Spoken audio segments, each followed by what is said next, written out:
Unha empresa do Porriño vende crear o primeiro asistente de voz de inteligencia artificial en galego.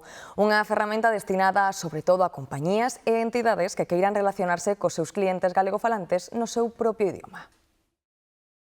Teño unha empresa que se dedica a vender peixe na lonxa. Poderías axudarme?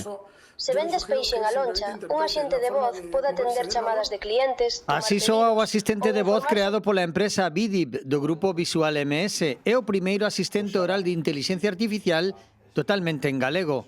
Que nos detectáramos a nivel empresarial que houbera unha ferramenta usable en galego, vía voz, con IA e demais, non encontramos nada. Creado con voces artificiais é quen de detectar e empregar os distintos matices que a lingua ten en cada zona do país. Por exemplo, no chat GPT, moitas das palabras, geadas, seseos e demais, non é capaz de entendelos ou saber a que se refire dependendo da zona da persoa que fale. Nos iso é unha aposta personal nosa de temos iso solucionado, de que a IA entenda esas fonéticas diferentes do territorio.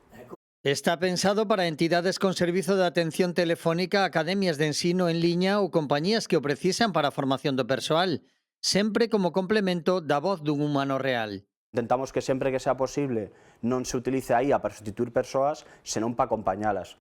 Unha vintena de empresas se interesaron polo produto, un xeito máis de que a lingua galega estea presente na vida cotiá.